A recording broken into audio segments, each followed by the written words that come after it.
Hey guys, Mulligan here, and welcome to part 5 of my Omens of the Past card review. We're covering the last single faction today, that being the Shadow cards. Next we'll be moving on to the multi-faction cards, and since there are less of those in this set, those videos should be shorter. Before we get started, for those that didn't watch my preview videos, I will only be talking about the cards as far as viability for ranked play. If the card isn't viable for ranked play at all, then I will touch on its draft viability. And there's a lot to cover, so let's jump in. First on the list is Brass Shorthorn. This is a 1 power 2/1 unit requiring 1 shadow influence to play. A pretty unexciting 1-drop. The only constructed deck that might want this is a Minotaur tribal deck, and I'm not even sure if it's good enough there. In draft, I personally don't like it because I like my 1-drops to have abilities, but this does trade up against a bunch of more expensive units in the format, and I could see someone drafting this if their deck is more aggressive. Next we have Fallen Oni, a 1 power 1/2 unit requiring 1 shadow influence to play. When this comes into play, the enemy player discards the top unit of their deck. So I like the flavor that Direwolf put into this card. This is the complete opposite of Oni Ronin, both in stat line and the ability, since this is basically an anti-Warcry card. As far as milling your opponent, this is too low impact, and there isn't enough support to make that type of deck viable yet. I'm curious to see what future sets might offer as far as mill decks go, however.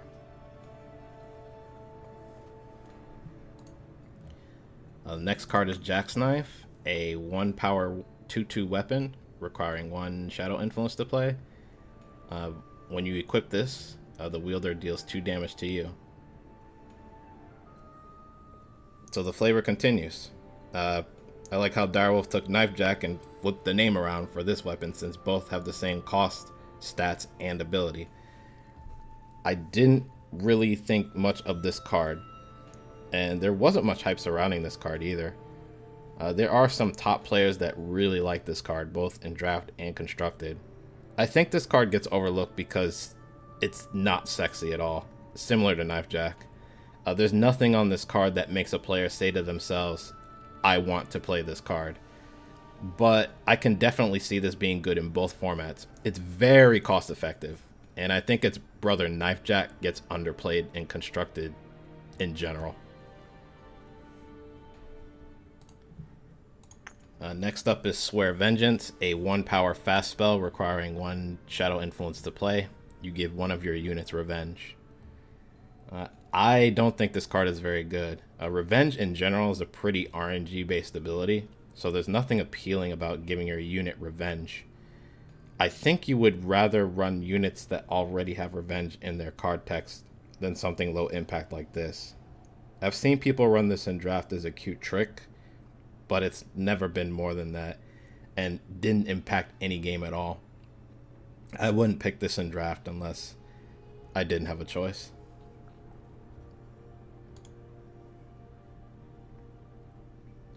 The next card is Talk Tick, a 1 power 1/1 unit requiring 1 shadow influence to play, and it has revenge.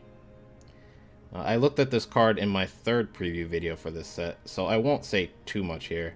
It was confirmed that this definitely gets buffed by the beloved 3-drop time unit, Clockroach, because of the tribal tag. Unfortunately, the interaction bug between Echo and Revenge got fixed, so all those early time Primal Shadow Clockroach decks we saw are a lot less powerful now, though it's still viable, in my opinion. I can't say too much more than that, as I have little experience playing Clockroach decks, but I wouldn't be surprised if this guy popped back up more often in Constructed. It's a sticky unit in a way, and it can be annoying to deal with.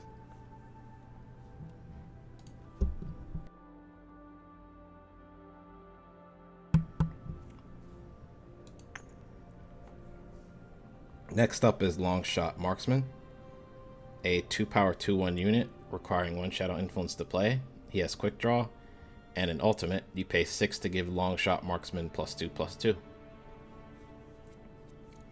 This is Shadow's card in the cycle of units with 6 power ultimates in this set.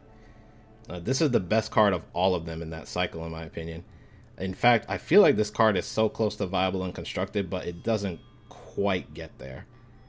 Every aggressive deck in Shadow that I can think of have units that are just a little bit better than this. Argenport Instigator, Rakano Outlaw, maybe even Whispering Wind in the case of Felon Tempo, and so on. Now, none of those units are strictly better than this one, since this has an ultimate that's a power sink, but overall this is a tough sell in Constructed. In Draft, this card has been incredible. A solid 2-drop that I've never been sad picking up if I'm in Shadow.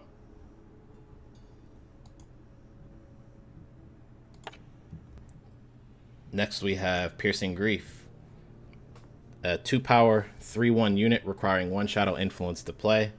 It has Lifesteal, Revenge, and Charge. At the end of your turn, sacrifice Piercing Grief. I think we're getting there as far as playable early game revenge units go. I'm not sure why people think this card isn't good when it's clearly meant for Argenport aggro. No, it does not trade well with other units that cost the same at all, but it doesn't matter since this thing has revenge and it gained you 3 health in the process. I definitely play this over Orc Vigilante, and maybe even Crown Watch Paladin. It just depends on how aggressive I want my Argenport deck to be. And it does have synergy with Hero of the People, but I might not feel good about playing this card on turn 4. It all depends on the board state.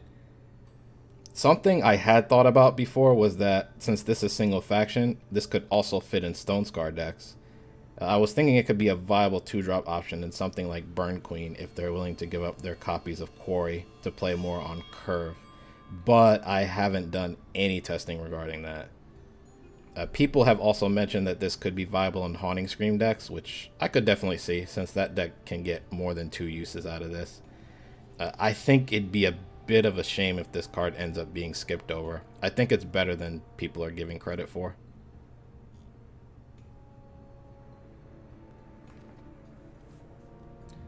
Next card we have on the list is Scare.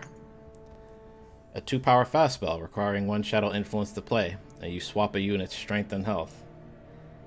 Unplayable in Constructed since Shadow is the king of hard removal. 0 strength units don't see a lot of play in the format anyway, even the ones with good abilities, unless you're talking about Chalice control decks. Funny, if this game played like Hearthstone, and most other digital card games for that matter, where the attacker chooses which units attack where, this card would be much better.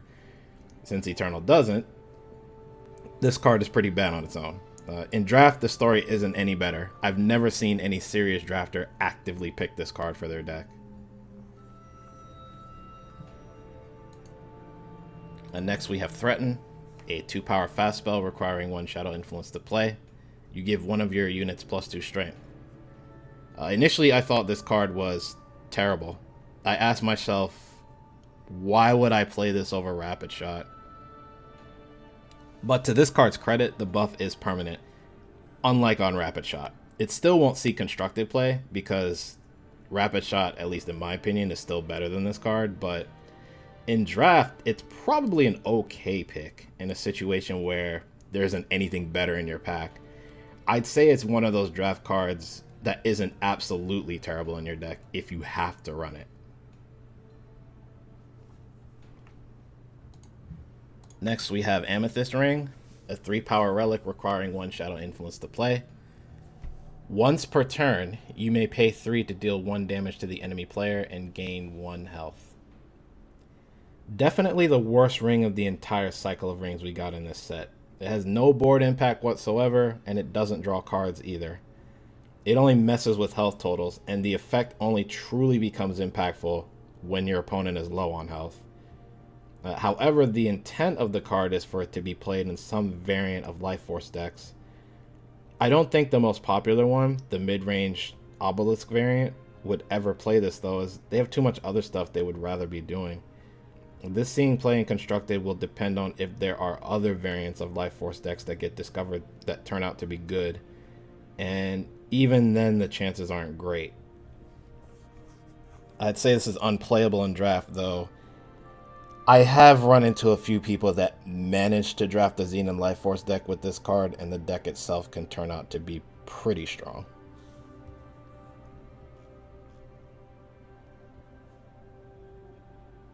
Next we have Cobalt Flasher, a 3-power 1/3 unit requiring 1 Shadow Influence to play. He has Life Force. When you gain health, Cabal Slasher gains that much strength. A card I looked at in my second preview video for this set. I won't spend too much time talking about it, since everything I said in that video has basically been confirmed by this point. Not good enough to see play in Constructed since the health doesn't get buffed, and has been relegated to a draft pick that can end up pretty strong if you manage to draft enough health gain, but otherwise is lackluster. Next we have Catburglar, a 3-power 2/2 unit requiring 1 Shadow Influence to play. She has Deadly, and when she comes into play, the enemy player discards a relic of your choice from their hand. So I actually didn't expect Shadow to get any sense of relicate because it didn't have any in the first set, so I'm sure other people assumed it just wouldn't be part of their quote-unquote kit, if you will. It kind of makes sense though, because the ability is hand disruption, which is one of the things Shadow does do. I personally like the design of this card a lot, and the art is great too. I thought it was going to make a bigger impact in Constructed than it has when I first saw it, but sadly that hasn't been the case. There is a chance that could still happen, but what is more likely is that this will end up being a card relegated to sideboards and tournament decks. In draft, it's perfectly serviceable as a 3-drop though, thanks to the Deadly. The relicate in that format is just icing on the cake. Next card is Extract, a 3-power spell requiring 2 Shadow Influence to play. It has Lifesteal. You deal 3 damage, look at the top card of your deck, you may put it on the bottom.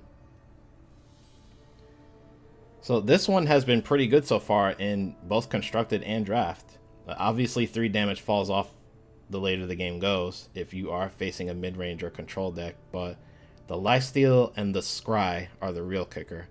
If we didn't have either of those, this card wouldn't see play at all. As is though, the Lifesteal makes it excellent against aggro decks, particularly Stone Scar, and looking at the top card of your deck and having the option to skip that particular draw can be huge. I didn't say this before, but I think Scry will be slightly less impactful because we have 75 card decks in Eternal as opposed to 60 card decks in Magic, but any effect like this is appreciated. All this being said, I think it will still be difficult for Constructed decks to find the deck slots for this as a whole. When I first saw this, I initially thought Felon Control and Zenon Life Force decks would play this card, but the more I thought about it, the more I felt that Zenon would be the only one to truly take advantage of this, and Extract would be relegated to a sideboard card in most other tournament decks, which has mostly been the case so far. Argenport's removal is just too good for them to consider this, even if it helps somewhat with revenge. And unless Stone Scar slows down in this meta, I doubt they want this either. Next card is Lethrai Memory Keeper, a 3-power 4/1 unit requiring 1 Shadow Influence to play.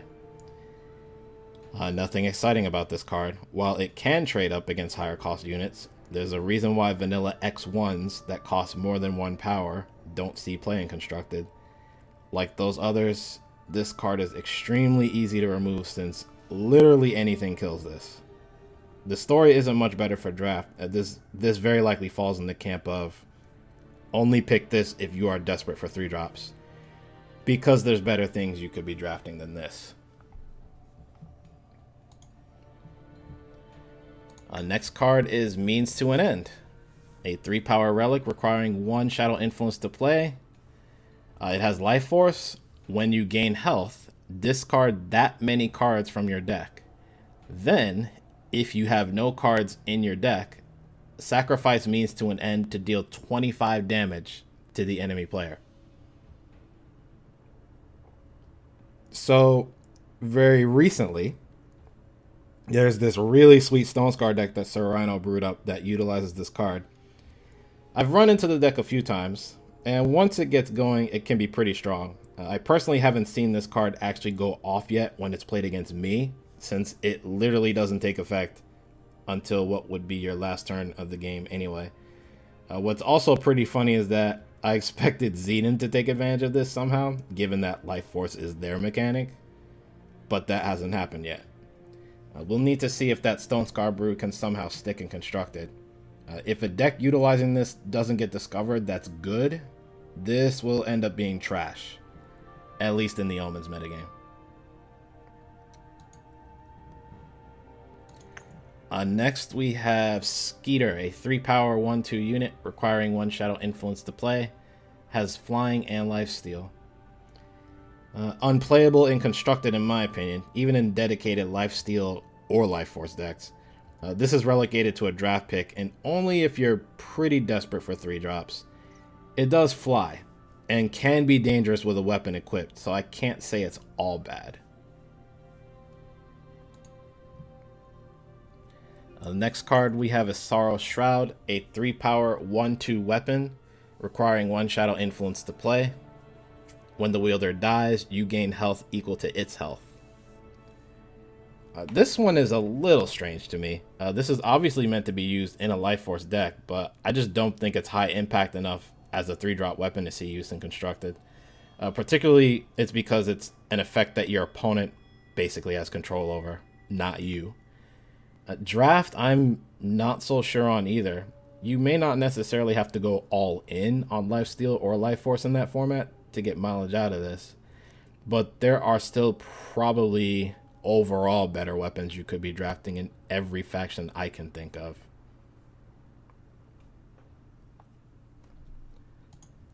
Next card is Spur On, a 3-power spell requiring 1 Shadow Influence to play. It has Revenge. You give one of your units +1 strength and unblockable this turn. Pretty underwhelming. Revenge doesn't exactly save this card from being underwhelming either. I don't know if this is better than Ghost Form or not, but Ghost Form hasn't seen play in Constructed so far. Drafters that know better than me aren't excited about this card in that format either, and I'm inclined to agree.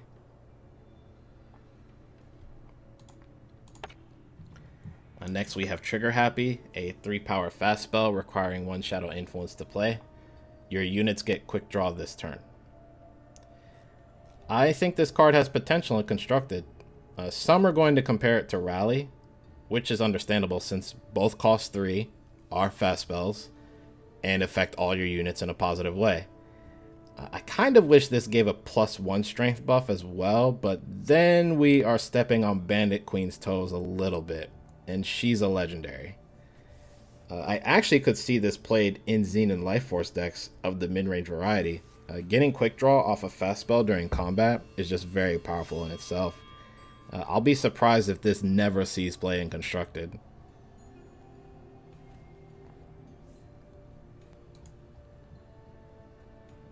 Next card is Cabal Bludgeoner, a 4-power 2/3 unit requiring 1 Shadow Influence to play, and she has +2/+2 while wielding a weapon. Clearly meant for Minotaur tribal decks. The theme of those decks seem to be weapons focused in general, as this has almost the exact same ability as Auric Bully. She is very underpowered though without that weapon, so no other deck wants this at all since there are way better 4-drops you'd rather play. Something like Impending Doom could still compete with this even in a Minotaur build, but I haven't tested that. Draft, of course, will depend on if you've got enough weapons in your deck or not. I've seen this do work in draft, and I've seen it be awful there as well. Next card we'll be looking at is Cripple, a 4-power spell requiring 1 Shadow Influence to play. You give an enemy unit -3 strength and -2 health. Unplayable and Constructed for the exact same reason as Scare, though this is much better than Scare. In draft, however, this is pretty decent since removal is so hard to come by in that format, and there is usually some X2 you'd like to get off the board. Even if this doesn't kill the target, -3 strength is quite devastating for most units in draft. Next, we have Hate Cleaver, a 4-power, 3/2 relic weapon, requiring 2 Shadow Influence to play. It has Life Force. When you gain health, Hate Cleaver gets +1/+1.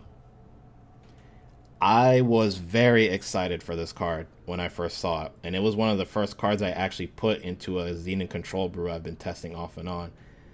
However, I've since cut the card. My biggest concern was that this weapon would not get big enough, fast enough, to get the 2-for-1 that makes so many other relic weapons great. And unfortunately, that's how the card played out more often than not. And my list focuses much more on Life Force than other Zenon control lists out there. A lot of times this ends up being a 4/3 that still breaks after one swing. And you really want this to be a 5/4 to get value from it, in my experience. I still hope this finds a home somewhere constructed, though. I think it's a good card. If nothing else, this thing is a solid draft pick.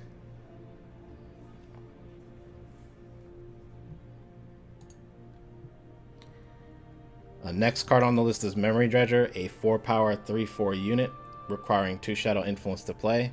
It has flying. When Memory Dredger hits the enemy player, play a unit with cost 2 or less from your void.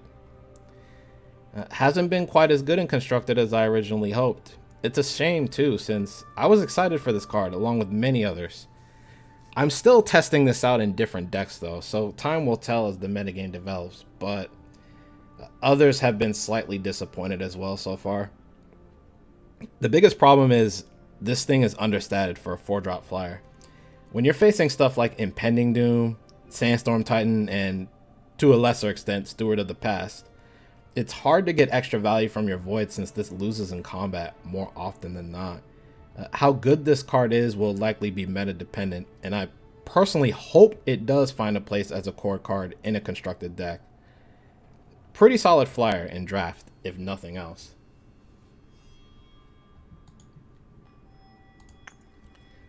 Next up is Relentless Gorehorn, a 4-power 3/3 unit requiring 1 Shadow Influence to play. He has Revenge. When he comes into play, your other Minotaurs get +2 strength. The Minotaurs are getting in on the synergy train in this set. Clearly, with this being a shadow card, it's meant for use in Argenport, because nearly all the Minotaurs in the game are single faction justice units. This is a strong tribal card in its own right, but we are still a bit light on good Minotaur units. The only ones that saw any remote play in Justice from the previous meta were Auric Sentry and Copperhall Bailiff, both 3-drops. This does have synergy with Grinva as well, though, who I hope will also see constructed play. And plays well with Auric Bully and Auric Vigilante, but I will hold judgment regarding the latter seeing more play. I thought about Treasury Gate too, but since you also need a decent amount of relic weapons to play with, I think that will just be too convoluted. There are some 3-color possibilities too, since all the other multi-faction Minotaurs have Justice influence as well. But the only truly good one we have currently is Copperhall Elite, so at least from the first set. So I think only Time Justice Shadow would be a strong possibility. We might need more good Minotaurs if this is going to see play, I feel.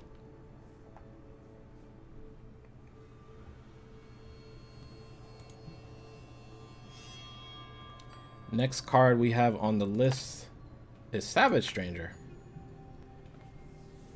4-power 3/3 unit requiring 1 Shadow Influence to play. At the end of your turn, strangers get +1 strength. A nice stranger unit that can snowball pretty quickly if not dealt with. I can't say much regarding the stranger archetype since I haven't messed with it myself, but I could see this easily being played in some aggressive or mid-range stranger deck. It's not hard to deal with in constructed, but that removal better be in your hand when this comes down, otherwise you're in trouble. I never like picking strangers in draft because other people have them in their decks, making this a double-edged sword like many other strangers, but if you've got the support for it, this is probably a fine 4-drop.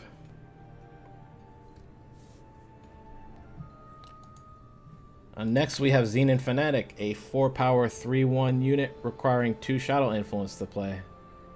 He has Life Force. At the end of your turn, deal damage to the enemy player equal to the health you've gained this turn. The effect on this can be very dangerous, and it's probably why this has such bad stats. I like the card, but it will very likely not see play in Constructed unless we get a better reason in the future to go all in on Life Force. Mainly more cards with burst healing, similar to Lumen Defender. A 3/1 literally dies to anything, and that's devastating on a 4-cost card. Next up, we have Minotaur Lighthoof, a 5-power 4/5 unit requiring 2 Shadow Influence to play. When she comes into play, another unit is unblockable this turn. Not quite good enough in Constructed, because the effect is too low impact unless your opponent is single-digit health. 5 costs is where you start to ask a little bit more from your units, and 6 is where you really ramp that requirement up, in my opinion. However, this is a solid pick and draft. I've won with this card, and I've lost to this card in that format. I'm never unhappy to see this in a pack.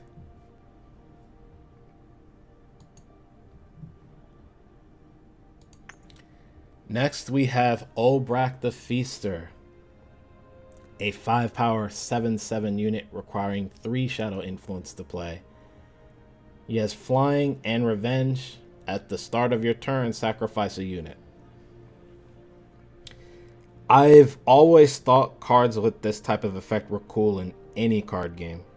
The biggest issue this faces is that in order to feed Brack consistently, you need to also have the ability to provide a unit you don't care about consistently. The only deck I could possibly see doing this is Stone Scar Sacrifice decks that generate a lot of tokens. I have tested Brack in an Argenport brew that tries to utilize Memory Dredger and some other cards that bring back stuff from the void, but it wasn't consistent enough. You don't even want to sack this to itself the first time if you can help it, despite Revenge. Hopefully, Brack finds a home in Constructed, but if he doesn't, I won't be surprised. It can be a bomb in draft, but the same concerns are there as well, so I'd be careful picking this.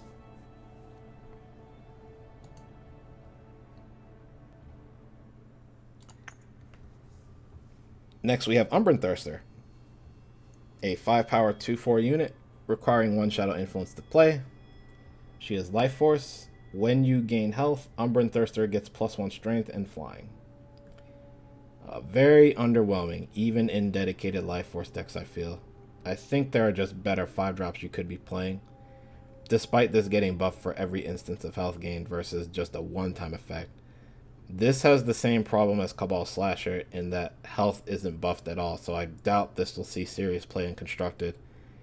In draft, I've seen her be okay in decks that have enough Life Force support, but otherwise, this is little more than an annoying blocker. Sometimes that's enough in that format, however.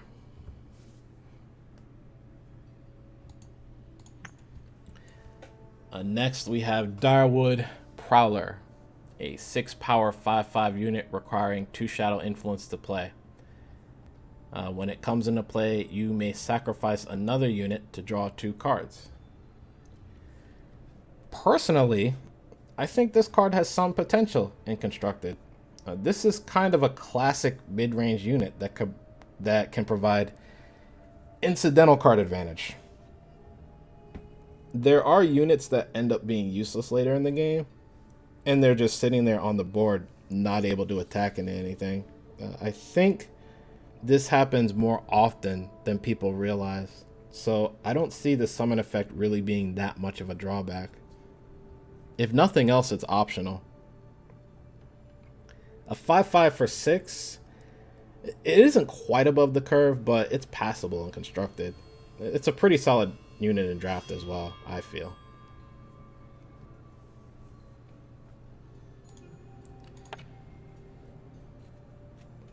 Next on the list, we have Slime Spitter Slug, a 6-power 6/4 unit requiring 2 Shadow Influence to play. When it comes into play, each flying unit gets -1/-1 for each of your other units. Whenever an enemy unit dies, you gain 1 health, and Slime Spitter Slug gets +1/+1. Extremely powerful in draft, an absolute bomb. For constructed, the effect doesn't come up as often since the format is less about flying units than draft tends to be. This still has to be dealt with eventually though, because at some point it will snowball enough to where it wins you the game. I can't really say its place in constructed ultimately, so whether this actually sees play or not, there remains to be seen.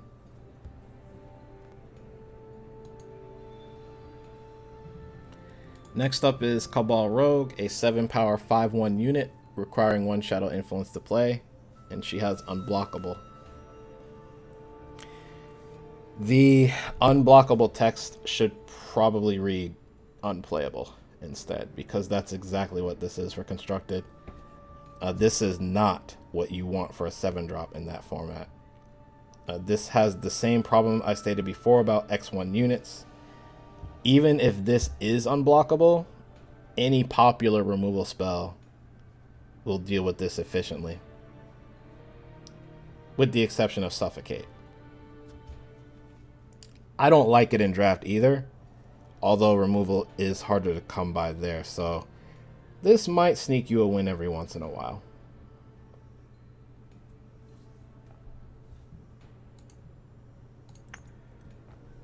Next we have Inspire Obedience, a 7-power spell requiring 2 Shadow Influence to play. You kill an enemy unit, your units get +1 strength this turn. The only deck this remotely has a chance in seeing play in is something that is in Shadow but doesn't have access to any of the other finishers in the other factions. Stuff like Crystallize, Rally, or even Bad News. I just don't see it being played. I think it's pretty bad and constructed. 7 is still way too much for a slow speed Death Strike combined with a +1 temporary strength buff to all units. I tried this in draft and the cost hindered me there as well. This rarely wasn't impactful.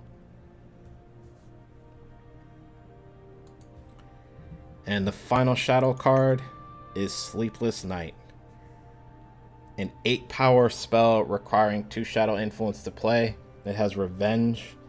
You discard your hand and draw 4 cards. So this one's pretty weird, but I have a lot to say about this card because I don't think it's absolutely awful like others have said. This is the type of effect that aggro would really want, but it costs way too much for them to play. The only aggro deck I could see this in that is remotely aggressive is a Felon Temple style brew with Westwind Herald and discard effects like Whispering Wind to play this from the void for free. Staying in those colors, Felon Control could want this, but the times where their hands are small or empty are matchup dependent, specifically when they're against aggro and they had to use a lot of their cards in hand to get to the point of stabilizing. I think the Felon Control list is a bit too tight to fit these in, though, and they have plenty of draw mechanics as is. Felon Reanimator list might want to give this a whirl, though. As far as other decks, it's possible that bigger Stone Scar lists, like Stone Scar Maulers, or just Stone Scar mid-range, might want this as a curve topper, since a lot of the cards in Stone Scar are 1-for-1s, and are also proactive in nature. Maybe Argenport mid-range also wants this as a 1 or 2 of at the top of their curve after something like Grinva. Who knows? I actually thought this could fit in Armory. Outside of Smuggler Stash, which requires you to have stuff to pull out of the void, Armory doesn't have access to good cards that just give them raw card advantage.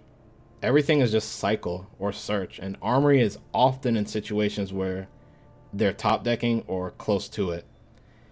But after testing this, it's the revenge mechanic that ultimately made me cut this from Armory.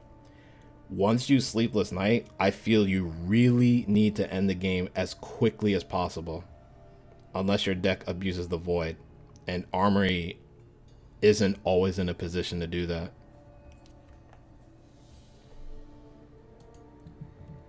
And we are done with the shadow cards and all the single faction cards. For those that stuck around to the end, thanks so much for listening to my thoughts on this set of cards. Hopefully you enjoyed the content. If you want to check out more, feel free to look around my channel. I have a few series that I do, such as Eternal Heirs, which should be starting back up next week. It's a pretty good resource if you want to avoid misplays I've made with certain decks. And I don't have any actual deck techs here yet, but sometimes I do videos discussing what I've learned playing certain decks, usually after spending time with said deck for several seasons. But there's plenty of other Eternal content as well, so if you don't want to miss future videos, feel free to subscribe to the channel. And we're halfway through the set review. And thanks again for taking time out of your day to watch this, and I'll see you all soon. Take care.